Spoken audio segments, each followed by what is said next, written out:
Good morning, everyone, and thank you for joining us for today's MarkMonitor webinar, Building a Strong Defense, Protecting Your Brand from Abuse on Mobile App Stores, where we'll be discussing best practices for including mobile apps in a comprehensive brand protection strategy. Before we begin our presentation, I'd like to run everyone through a few housekeeping items. During today's webinar, only the host will be able to see the list of all attendees.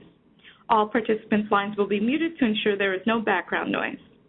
Following our presentation, we will be holding a Q&A session. If you have a question at any time for our speaker during the presentation, feel free to submit it using the Q&A tab located on your screen. You can also submit your questions at the end of the session.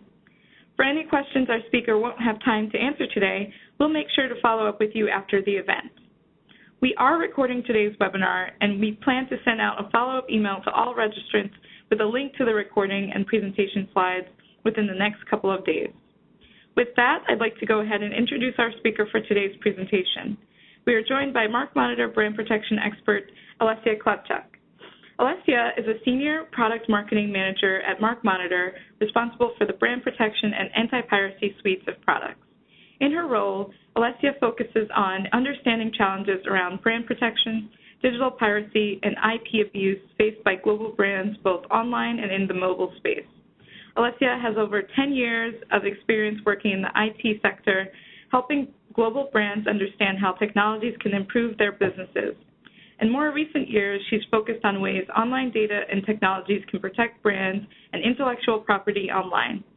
So with that, I'll go ahead and turn things over to Olesia to get us started. Thank you, Gina, and good morning, everyone. I'm really excited to be here today to talk to you about building your brand protection strategy on the mobile space. The mobile space has been growing really fast over the years, and it's very important that you have a good comprehensive strategy when it comes to this channel.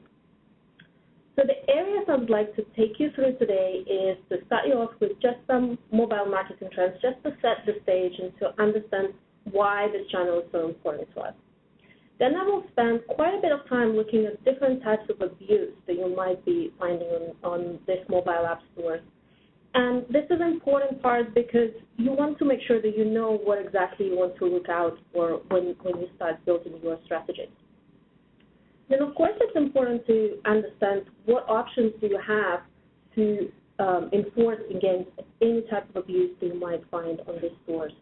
And then I will leave you with a few checklists of best practices that you can take away with you to think about to make sure that they're part of your brand protection program to make it more effective.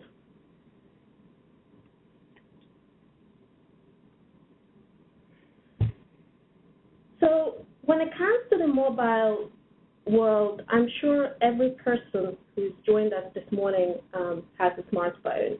I have one and I use it a lot. In fact, I probably use my mobile devices to connect to the internet more than any other devices I have. That's for personal use. I do have a desktop at home, but I never really use it. I prefer to use my mobile phones. I prefer to use my iPad, and I do this to connect to my friends, to shop, to play games, to talk to my parents who live on the other side of the world. I do it for everything, and I actually find an app for almost every single activity that I need to do. And I'm not the only one in this. Majority of the U.S. consumers today spend more time accessing internet using their mobile devices than they do using a desktop or a laptop computer. In fact, they actually spend more time engaging with the mobile apps than the desktop computer. This is not surprising because we all have a much easier access to mobile devices. We all have a smartphone. We all have busier lives. We want to access the internet on the go. It's important for us to get to the content at any time that we want. Faster internet connections help us to get completed more complicated tasks on our mobile devices. We have more storage space on our phones today than we ever did before. We can store our music, our photos, and dozens of different apps to help us to achieve the tasks that we do. And today, consumers can find any app for any activity that you want. And consumers do. Gartner has estimated that consumers have downloaded, there were 180 billion downloads, mobile app downloads in 2015. That's on average around 60 apps downloaded for each smartphone user. That's a lot of content that consumers are engaging with. And this number is expected to grow to around 270 billion in just 2 years. Majority of these apps are actually found on the leading app stores such as Google Play or iTunes Store. There are around 4 million apps that are being hosted in this kind of leading official stores. However, at the same time, there are a lot of other independent websites that host or aggregate a number of different apps as well. Some of those might be the same as those that you find on those leading app stores, but there are a number of them that are actually completely different and independent from the official stores. A lot of the growth that we've seen and the uptake of the number of apps that consumers are using is coming from the developing markets where mobile technologies are a lot more accessible to individuals than any other types of technology.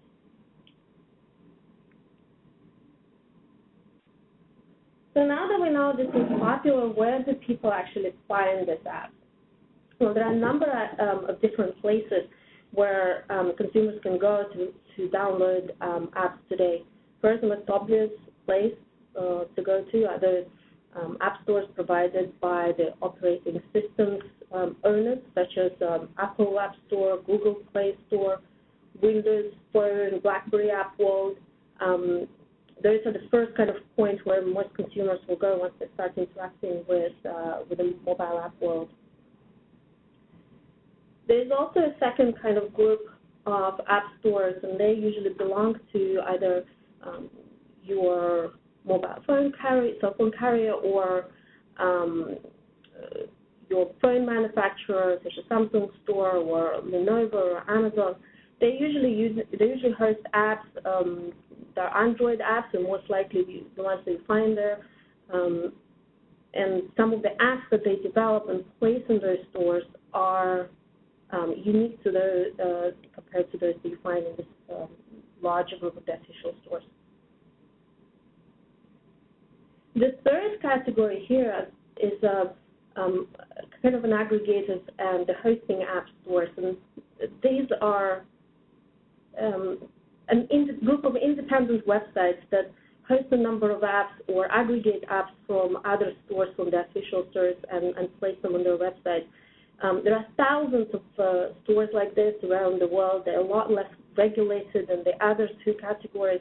And this is where we find a lot of the abuse that's happening. And this is the area where we find a lot of brands neglect when they develop their brand protection strategy.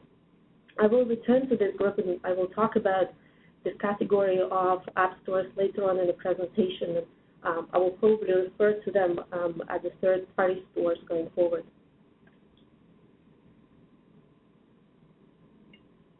So now that we know where consumers are finding these apps, what is it they actually do with them? Gaming apps are probably still the most popular types of apps that are being downloaded today. It's the easiest app to get yourself started with. It's the one that doesn't require a lot of skill or trust in the technology, and this is kind of an entertainment-based value app. And this is where a lot of consumers are starting, so that's not surprising. It's one of the most popular categories. However, what's interesting here is that it's a lifestyle and shopping category that is the fastest growing one. It's growing around 174% year on year. That's well above the average. More and more people today are shopping online and using their friends to research products online. When they do that, they usually start in the same way as you would using a desktop computer. You'll start with going to a search engine and just researching the product. However, at the same time, 26% of people who said that they have bought a product today, they have actually started to the research with an app, with a branded app. And it shows in the amount of money the consumers are spending today via this via the m-commerce channel. In 2015, we're expecting them to spend around $25 billion via their mobile phones, and this number will actually double over the next 5 years. As more and more consumers turn to their mobile phones to research products, to engage with brands, to look for information, more and more brands are starting to invest in developing mobile technologies to stay in touch with their customers, to engage their customers, to promote the products or provide additional information that they might need, and eventually create some additional and new revenue streams for themselves.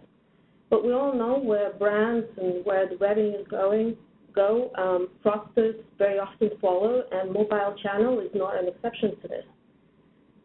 So let's turn to look at the type of abuse that we actually find today on the different app stores. It's very straightforward to actually program an app. Anybody with the programming skills can create a simple app, which is, from my understanding, is a lot easier to do than creating a website today. And and this is driving a very rapid rise in the number of brands whose trademarks are being used without authorization on these app stores.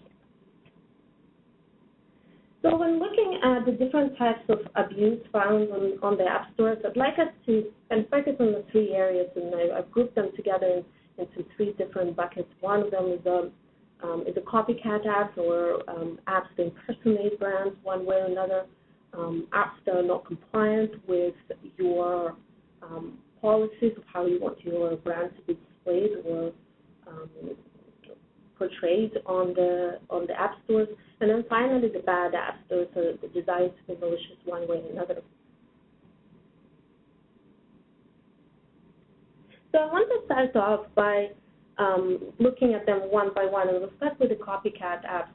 Within this category, we have kind of like two types that you can distinguish. One is a simple cloned app, and that's usually an app that is a very similar copy of already existing app, or something that pretends to be an app belonging to a specific brand. It's very common among gaming industry in particular, where somebody will create a very popular game, and then I'm sure you've find a lot of different copies of the same game. Maybe there are little changes here and there in the gameplay, but the idea kind of stays the same.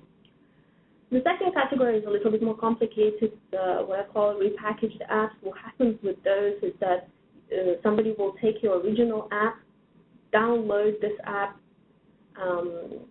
change something within an app, and those could be adding specific permissions, removing permissions within an app. It could be changing your free app to be a paid app.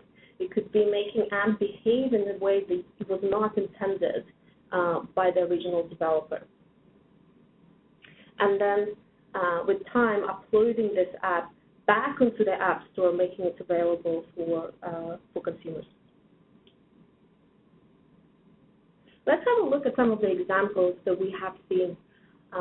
Here's an example of an impersonation app, or a cloned app that is claimed to belong to a major retail company.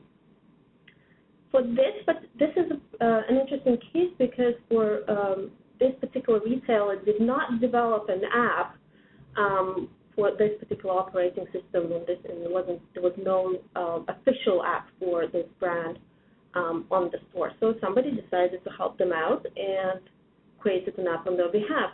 They used the trademark terms, they used the logos, they created an app that is supposed to help the shopping experience of the consumers to get access to the retail listings of this company. The problem with this is, of course, it gives a completely wrong image for the retailer. You can see the number of reviews. There are 2 reviews, both 1 star. The description of an app is not very well describing, not very well written. And this kind of poor reviews and poor descriptions start associating the brand with a negative experience for a consumer, something that provides them dissatisfaction. And this is not what the original brand owner, of course, would want for their customers to experience. The second example is an example of a repackaged app. What happens here is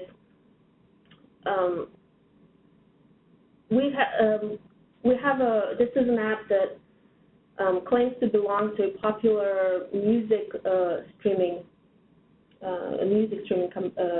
company, and this particular company has restrictions on how and where the services can be used, and they cannot be used outside of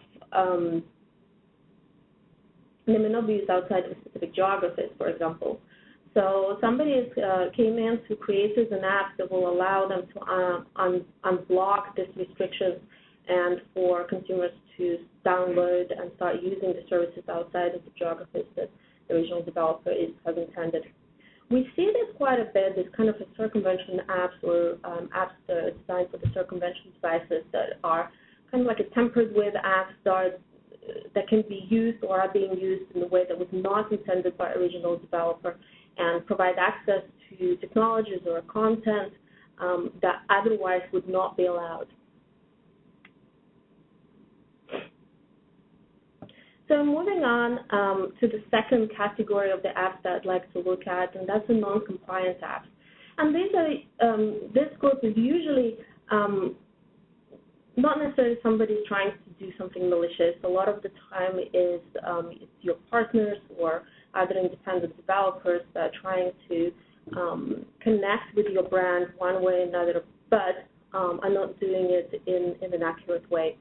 So first you have your partner apps. Some of you might have partners that are allowed to use your trademarks or your logos to help you promote the brand around the world. But I'm sure a lot of you will have some licensing agreements in place that will dictate how you want your brands and logos to be displayed. This is very common for social media, social networking sites. Imagine majority of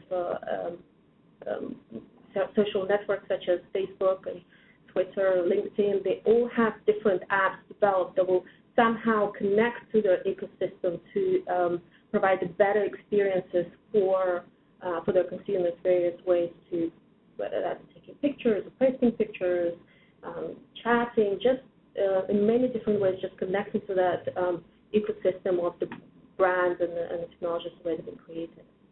However, all these brands, of course, want to make sure that all the trademark terms are being displayed in a way that are approved and how it provides a more consistent image and vision of this app.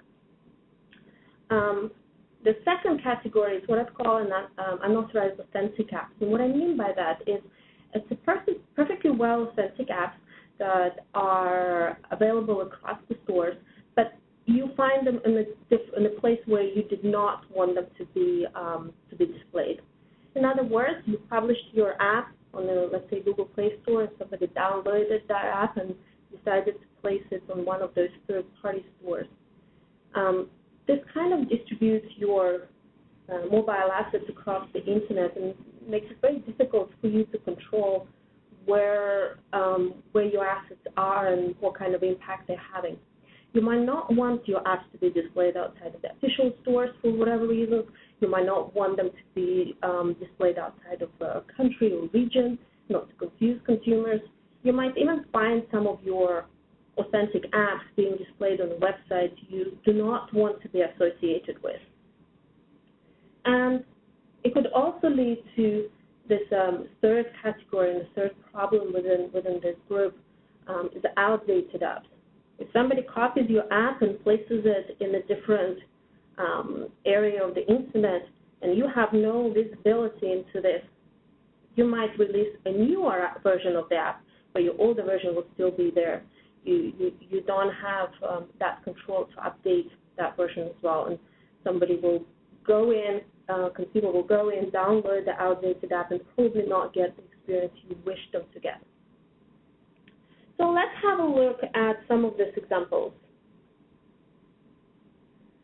So here is an example of the outdated app. This app belonged to a bank.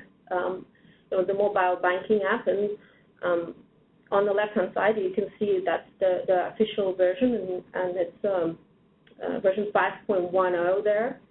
And what we found was on one of the third-party stores, a copy of their app, but it's a different version. It's a version 4.10, and it could be a big problem for this particular bank. They might no longer support this version. It might not be as secure as they would like it to be. It just might not provide the advanced functionalities that they have invested into and they want their consumers and their users to use. So the users are really missing out on this key improvements that they have already been that's been put in place.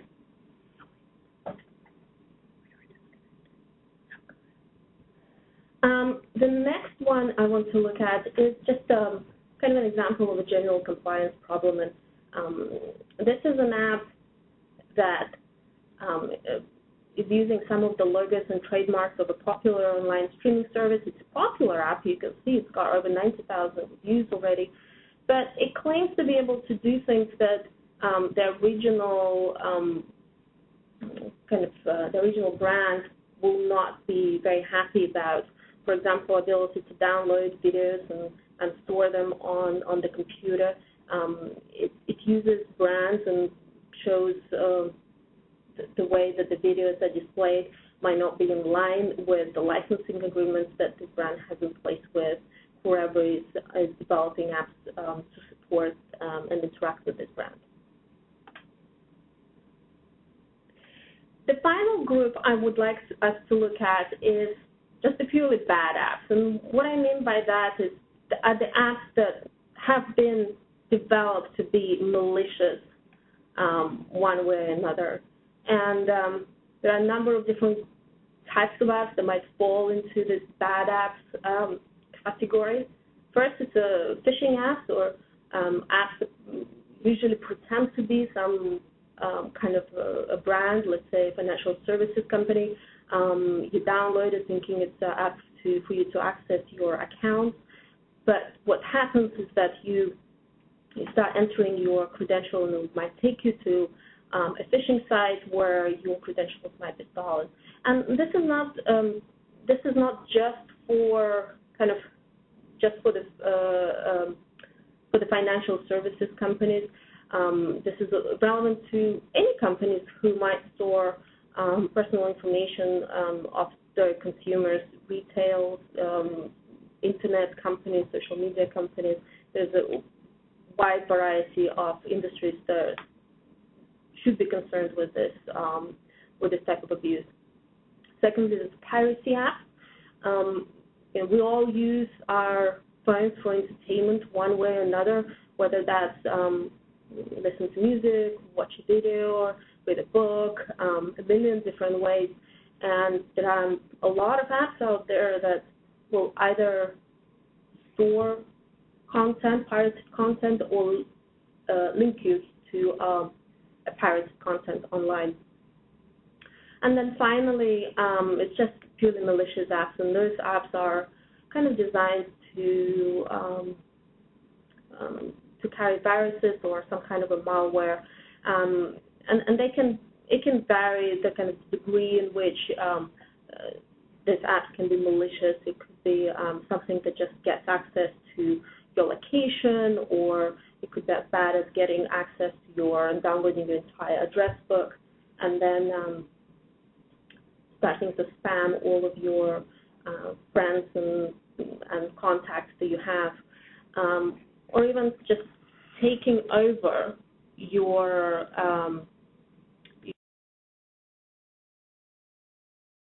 altogether and being unable for you to handle it.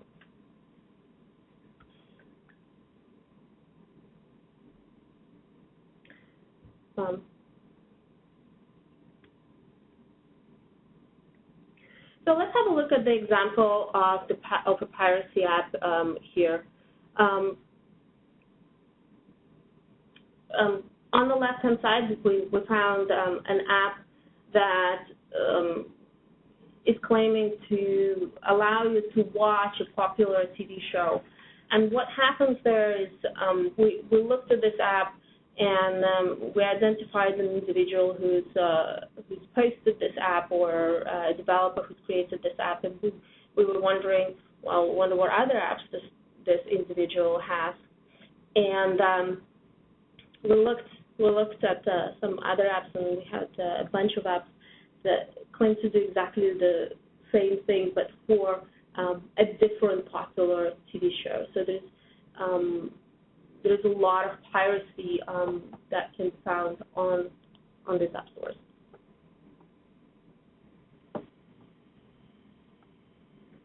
So now that we know all the different types of app stores and different types of app views that is available out there, what is it that we can actually do about this? Well, before you start enforcing, I would recommend to take a couple of steps to create a whitelist, or get an understanding of what mobile assets does your company actually own.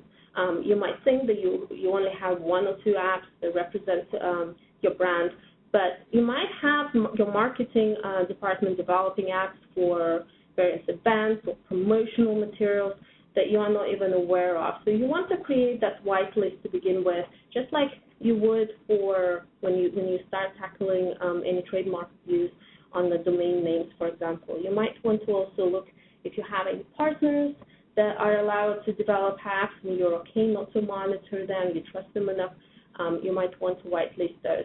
Get an understanding of an overall landscape of your mobile assets to begin with. Once you have a good knowledge of that,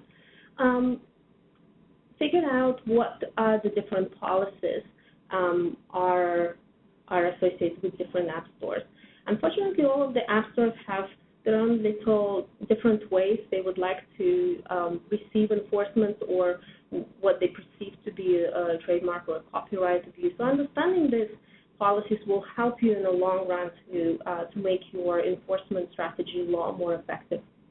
So once you have a good understanding of different policies and the different app stores that you're working with, make sure you understand all the different types of enforcement methods that you have available to you. First, of course, you have a copyright and a trademark abuse. If you find your logo is being misused, or your brand is being used in the description or title of an app, you can enforce. You can send enforcement via directly to the app stores on the copyright and trademark basis. However, you might want to take a softer approach, or you might be working with an app store that prefers you to contact the developer first before they reach out, before you reach out to the app store themselves. So you might want to just create a quick developer warning to send off to the developer saying you're using our old logo, or you are not using our trademarks in the way you should be, or you shouldn't be using our trademarks at all. You might want to start there. So there's a number of options that are available for you to do that.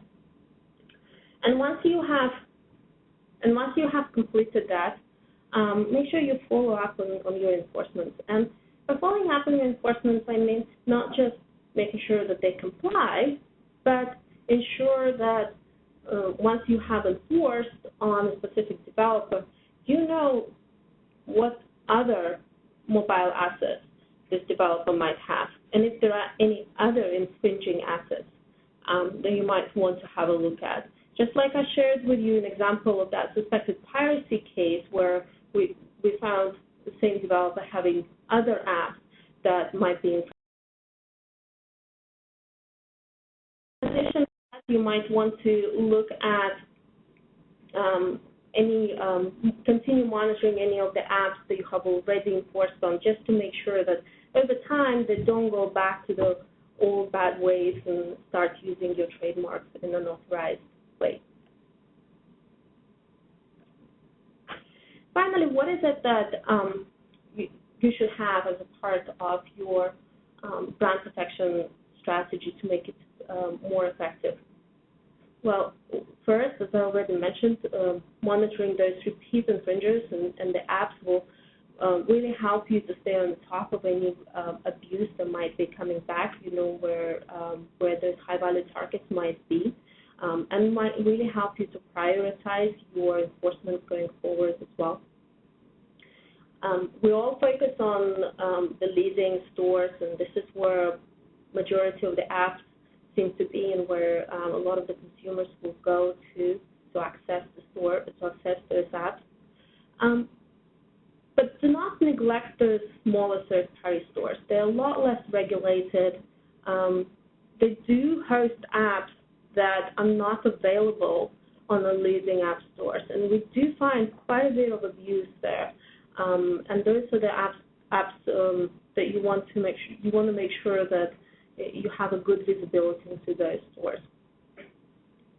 I would also not neglect any of kind of less popular operating systems or stores that are providing apps for less popular operating systems. The reason being is that we don't usually, not every brand will develop an app, an official app for every single operating system. They might focus with the leading ones to begin with, and then do the rest later. And what we all often find is that there will always be a developer, or very often we'll find a developer who will help you develop the app on your behalf without being affiliated with you in any way. You want to make sure that you find those apps. You want to make sure that you have a good geo coverage, especially important for, actually equally important for global brands as well as a regional brand. If you're a global brand, you of course want to make sure that your brand is represented in a consistent way across all of the regions. And if you're a regional brand, you might not want to have your apps being displayed in the, if you're operating in the US, you might not want to have them displayed in the Spanish app store, because that will only confuse potential customers that you might have. You can also find ways to identify various links to other channels or websites. A lot of the developers will have their own social media profiles, maybe even their own websites. If they're infringing on your apps, are they also having an infringing social media profile that you want to look at a little bit more closely and see if you want to enforce your rights on those as well? If you have details about an infringing developer, such as their email address, for example, and a lot of app stores will provide this information for you, you might want to use technologies such as reverse quiz to figure out whether or not this developer might own any other assets, any other domains or websites around the internet, and if those are infringing on your trademarks as well. And then finally, when you do develop your mobile brand protection strategy, it's important, of course, to focus on the mobile apps, but your strategy should go beyond just the mobile apps. When you search on your phone, you will probably be served a very different set of results, including the paid search results, than you would if you searched on the desktop. Some of the websites will have a different content depending how you're accessing it, from which device, and so forth. So make sure that your mobile brand protection strategy is truly comprehensive in that way.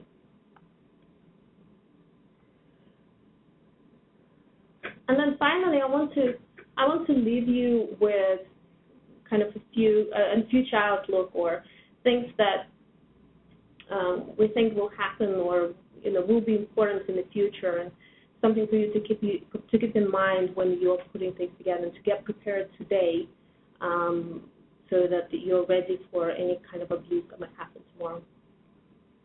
As we have seen throughout this whole presentation, mobile is already becoming a main point of internet access, and its importance will only grow with time, and more people will use mobile technology to get online and therefore interact with your brands on the internet.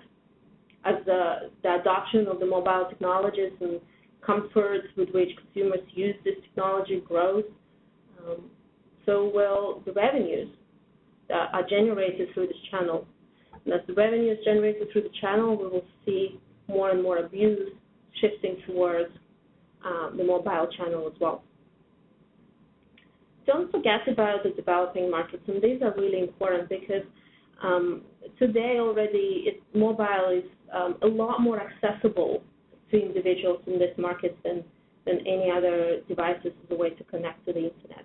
And because it's a lot more accessible to them, the content that is developed for individuals, for consumers in this market is more likely to be focused on the mobile channels than any other channels. And again, where the brands go, the process will follow very quickly. And even today, we already start seeing mobile-only marketplaces, a marketplace that you can only access on the mobile phone. You can find it on a desktop. Social media sites and a lot of other entities will follow very, very quickly over the next few years. This is all I have for today. I'll pass it over to Gina to look at if there's some questions. Thanks so much, Olesia.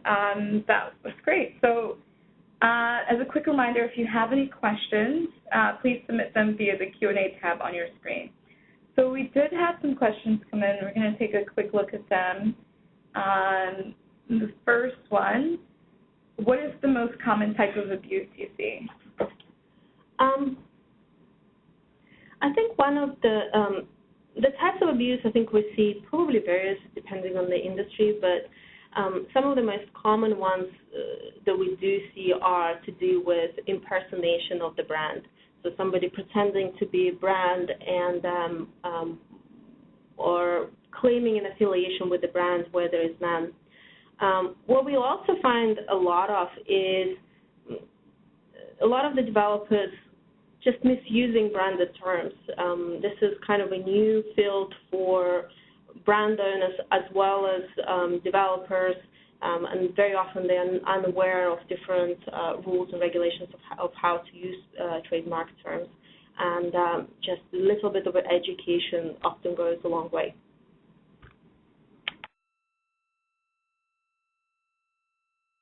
All right, here's another question. From a trademark search perspective, it is difficult to have to go to so many different sources to look at existing app names. Is there any place where the full inventory of apps is listed? Great question. I don't think there is a single place where all the apps are listed, and that's usually because outside of the official stores that we have where we can look through, there's third-party stores, and it's very difficult to keep track of all of them. A lot of them are appearing and disappearing overnight sometimes. Some of them are more successful than others. The best way forward, there are a lot of apps, there are a lot of things to cover, but the best way forward is, of course, to find a technology that will help you search through all of those stores, categorize all those abuses that you find, and help you prioritize where to go.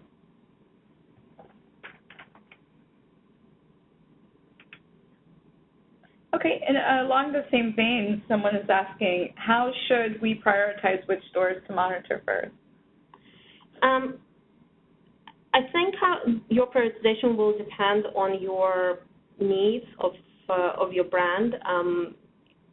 you probably would want to start with the leading app stores first, because this is where a majority of the apps are, and where vast majority of consumers will go to download their apps as well.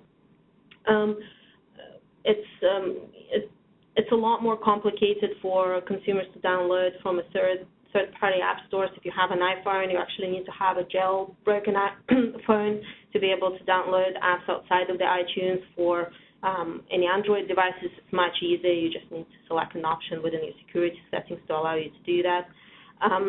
But majority of consumers will probably still turn or begin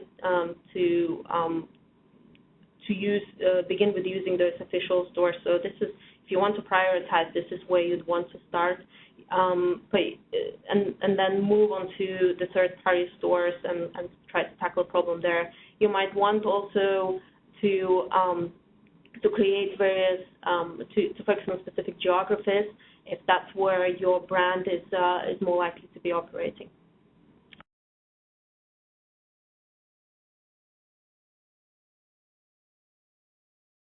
Okay, here's another question. When we search our brand names on app stores, there are thousands of results. What search terms do you suggest pairing our brand names with to shorten the list of apps that may be problematic? Or are there other tips for narrowing down the list?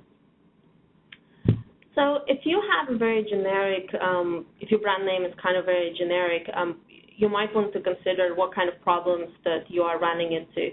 For example, let's say, as we saw for music streaming example just earlier in this presentation, we saw that we looked at the app that allowed them to unblock a geolocation of how the app can be used. So you might, if that's your problem, you might want to pair it with the words unblock, for example, or anything else similar.